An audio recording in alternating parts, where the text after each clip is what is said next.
have all been waiting for.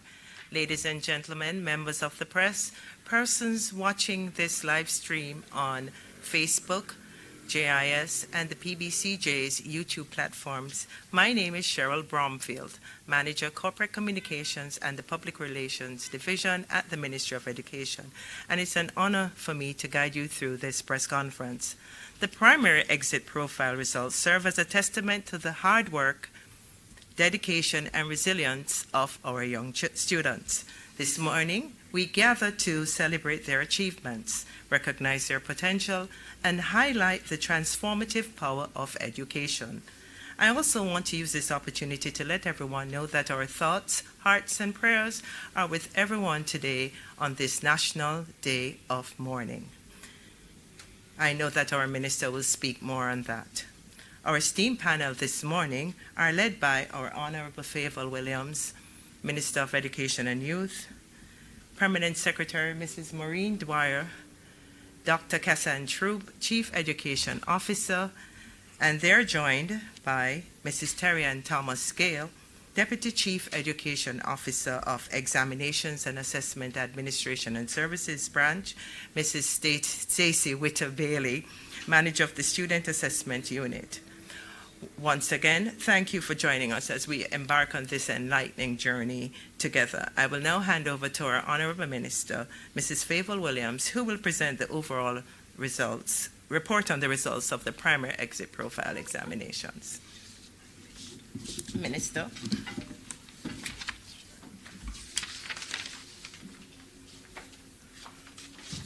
Thank you so much. Good morning, everyone.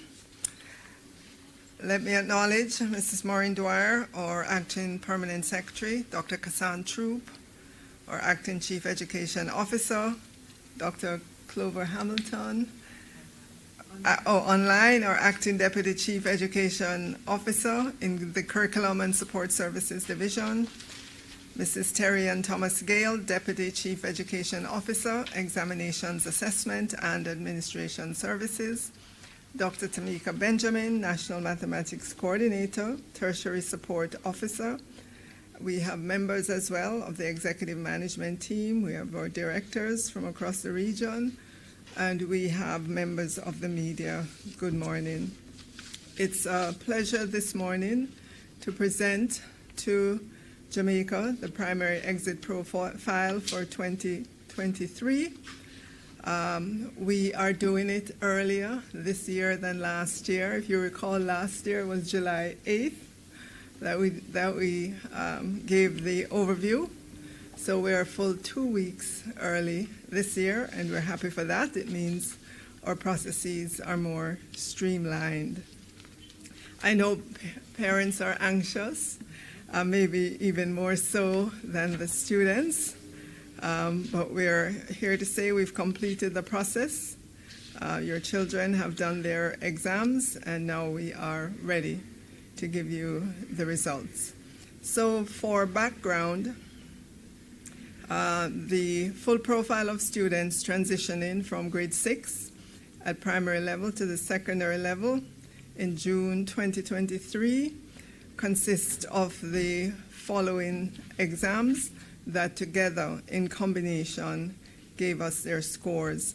So we utilized the grade 5 performance task that was done in 2022, and in 2023 they did all components of the grade 6. So it's the ability test, performance task, and the curriculum-based tests, of which there are 4.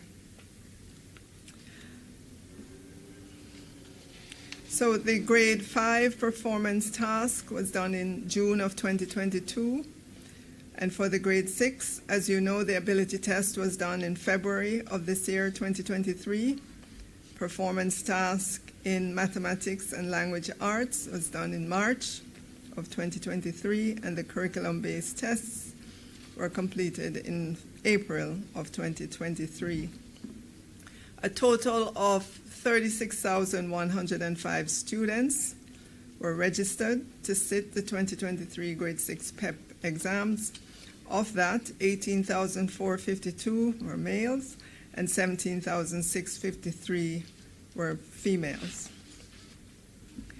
If you look across school types, meaning public versus private, obviously the majority of our students are in our public schools, 31,798 versus 4,307 in our private schools. If we go to the placement methods used, the most predominant was the choice or preference.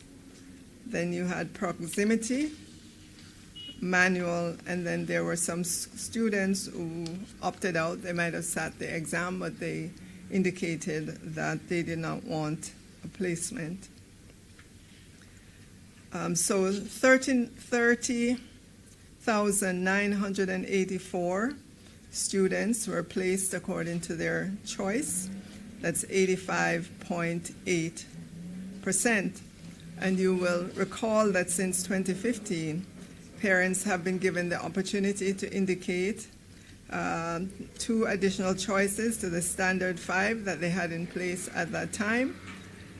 These 2 additional choices were selected, they're selected from a cluster of schools that are within a 10-mile radius of their students or their child's attending schools.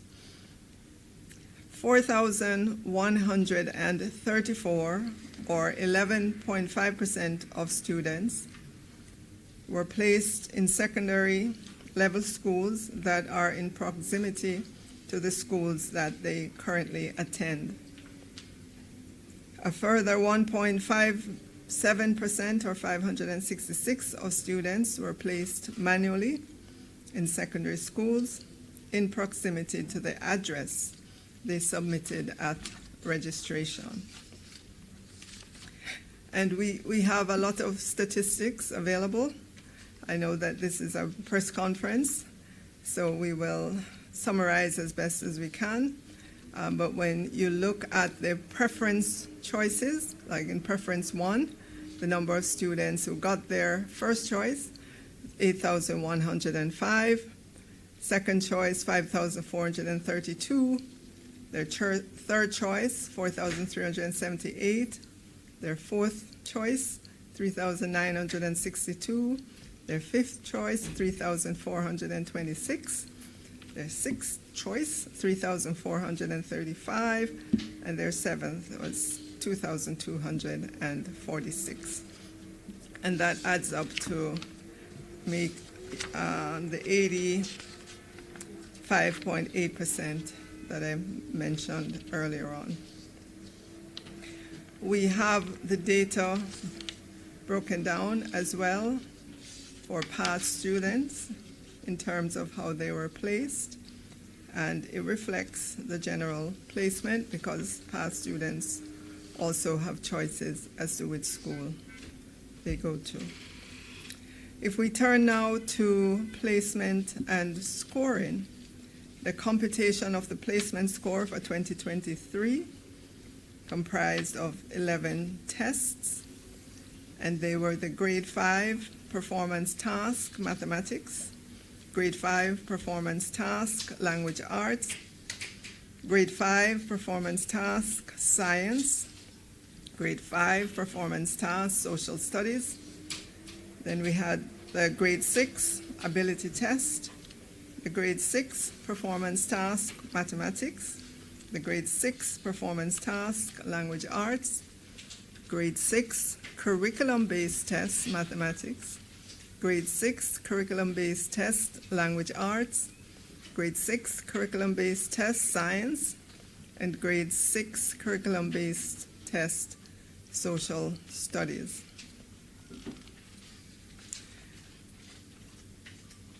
If you look at the overall performance, starting with mathematics and going across from beginning through developing, proficient, highly proficient. In the beginning category, 4% of the students, developing 39%, proficient 49%, highly proficient 8%. And that's the overall mathematics. We have it broken down by gender as well to allow us to see how well our girls are doing versus our boys. And the pattern is what we have observed over the years in terms of girls outperforming boys in mathematics. So that tells us that is something we have to redouble our efforts in to bring our boys up while we continue to support our girls. In language arts, overall, in the beginning category, 6.7%, developing 32.6%, proficient 54.4%, highly proficient 6.3%. Again, when we look at that by gender, there is some disparity as well between our boys and our girls. And again, it's the same message to us to redouble our efforts to bring our boys up while at the same time supporting our girls. In science, overall performance in science, less than 1% in the beginning category, 35.5% developing, 53.1% proficient, 10.8% highly proficient. Interestingly, when we look at science and you compare the gender, our boys in the highly proficient category are about equal with the girls, 11% versus 10.5% of those who are in highly proficient. In the beginning category, we do have more boys there who are beginning, who need work. In the developing category, we have 30% girls, 40.8% boys. And in the proficient category, 58.7% versus 47.8% girls. The same message for us. Social studies overall. In the beginning category, 2.7% of students, developing 30%, proficient 65.2%, highly proficient 2.1%. Again, if we look in the highly proficient category, on the social studies by gender, our males and our girls are performing almost equal. But if you look in the other categories, we can see the work that needs to be done. So if our boys outperform, they're at the same level as the girls. So that's evidence that they can outperform. We just have to give them additional support. We also did some analysis of student performance across the years. We haven't been able to do this since we've had PEP, because PEP started in 2019, and then we had the pandemic in 2020, 2021, and even in 2022, the exams were still scaled down. So we were only able to compare, if we look at all the years, we can make a comparison between PEP 2023 and PEP 2019, because in both those years, the students would have done the same comparable exams. And that gives us a sense of pre-COVID, post-COVID, in terms of where our students are. And so if we look at 2019, starting with the curriculum-based test, which is the comparison that we have. So for maths, overall, in the proficient and highly proficient category, 41% of the students were there. If we look at that in 2023, 57% of our students are in proficient or highly proficient. So that's quite a significant better performance in maths in 2023 than in 2019.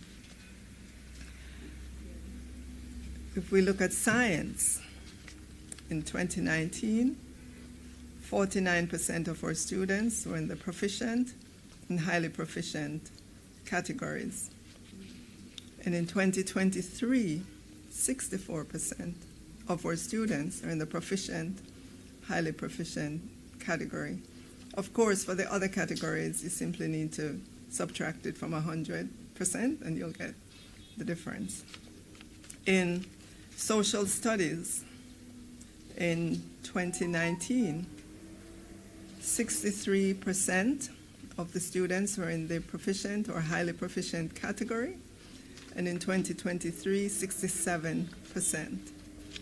In language arts, in 2019, 55% of the students were in the proficient or highly proficient category. In 2023, that it improved to 60%. So we are, what did I say? 60, right. So we are encouraged by what we're seeing. And we know that going forward, we'll continue the plans, we'll continue the emphasis that we've had on literacy and numeracy. We'll continue the coaching programs that we have, all the strategies that our teachers use in the classroom to pull out students.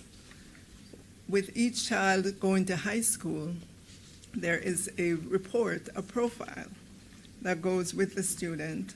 So the teacher, the new teacher in high school, the teachers in high schools will know exactly what is the profile of each child coming into high school. And it is there that we are expecting as well that our teachers, together with all the specialists and coaches that are available, to continue helping our students. Ideally, we'd like to send all our children to high school in the proficient or highly proficient category. We know that at the primary schools, we have a lot of work still to do. We know when we look at our early childhood sector, having done the H4 assessment test, we know individually the children that we need to target so that when they start primary school, they can start primary school at a higher level, and the support goes with them through primary school so that when they get to grade 6, they have a chance of being in the proficient or highly proficient category. We have the data. We have all the strategies. We need to redouble our efforts, put in additional resources to help our students achieve, because we know that they can achieve, but some will need more encouragement than others. There are many of our students who are self-directed, meaning you don't have to tell them to do their homework, but there are many others that you have to tell them 6, 7, 8, 9, 10 times. So we want to get all our children in that mode where they are independent, self-directed. Yes, teachers will always be there, guiding, helping, but we need them to have their internal motivation to be able to do the work. So ladies and gentlemen, that completes the report.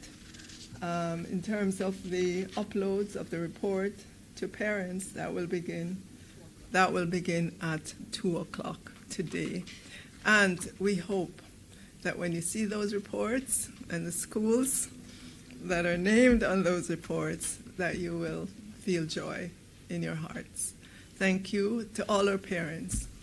We know that you've supported your children at different levels, and we appreciate that. It cannot just be the teachers in the schools, it has to be you as well.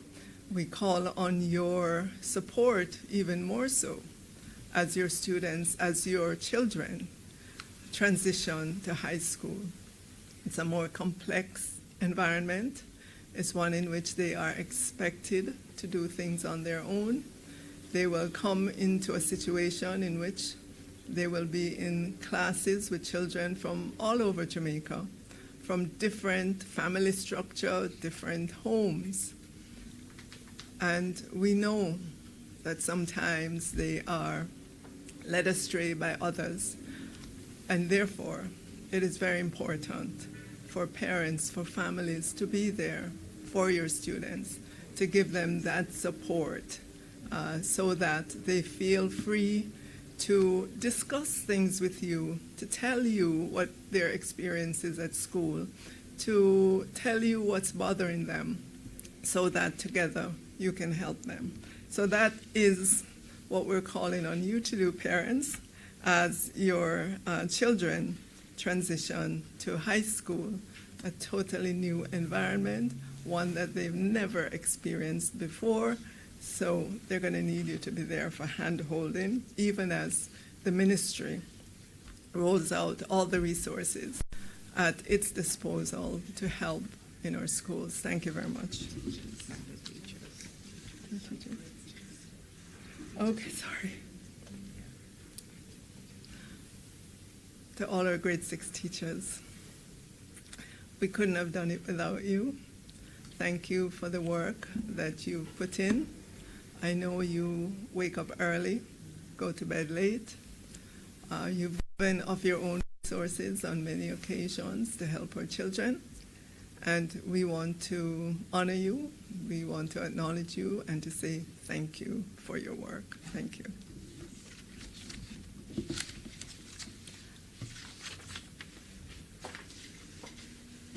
Thank you, Minister. At this time, we'll go into the question and answer session.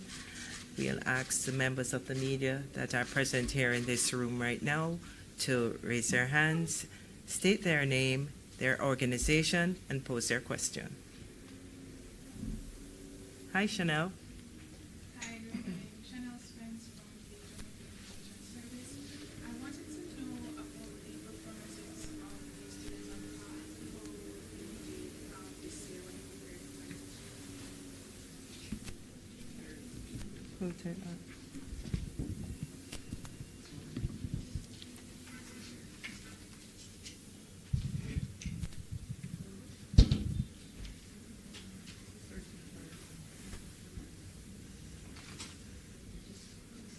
Okay. Dr. Troop will take that.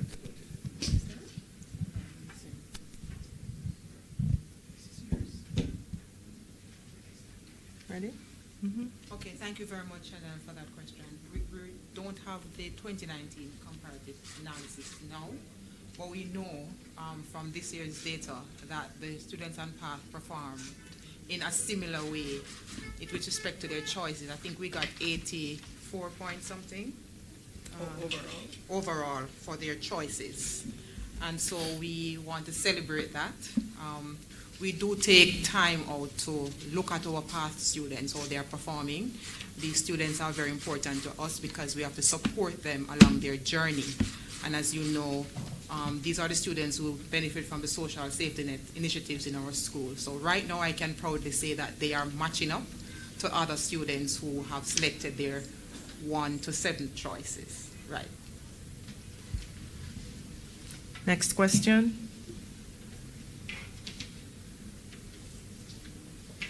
Brittany Hutchinson, Jamaica Observer. Good morning, everyone. I just wanted to know about the performance of students with disabilities. Yeah, we do. Yeah, we do. Well, I don't know if we can break it down by performance, but I know how many. What about 200? 1 second. How many is like 200?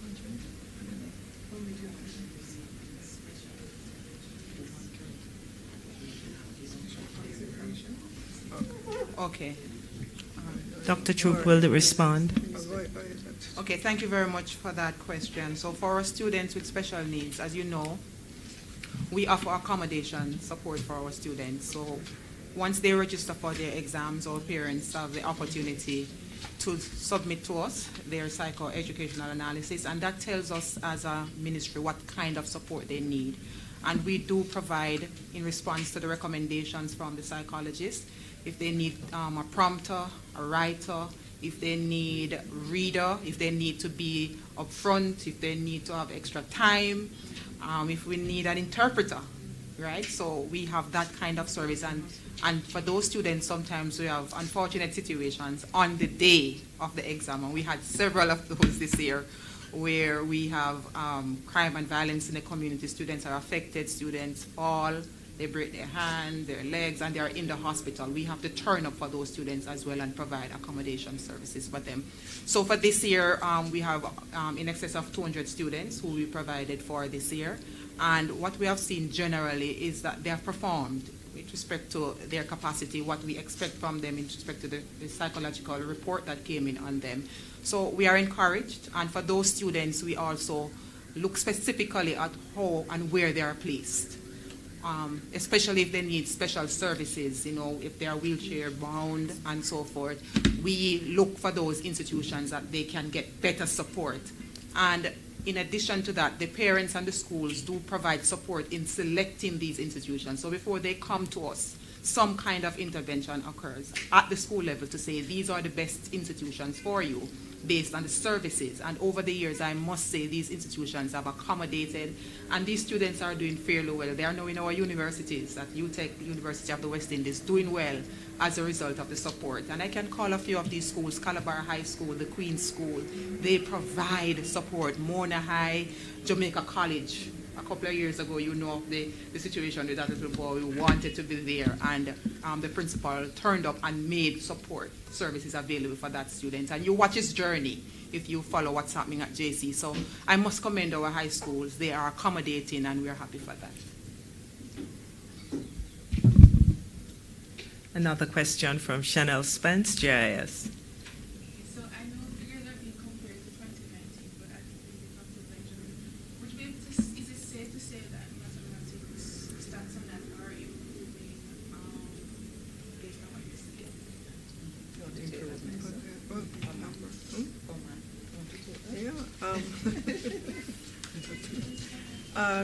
Well, all right, just Minister will respond.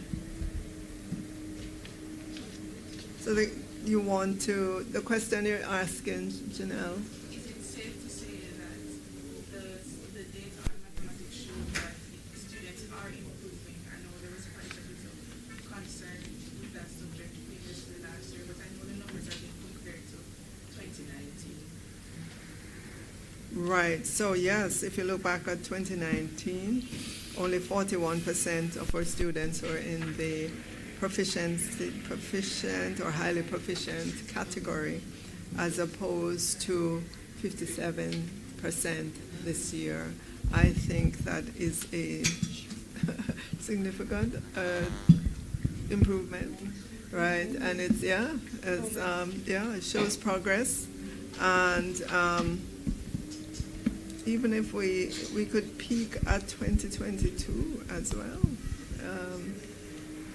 It went from 41 in 2019 to 51%, and now we're at 57%. So it's more than just 2 years comparison. We're seeing it.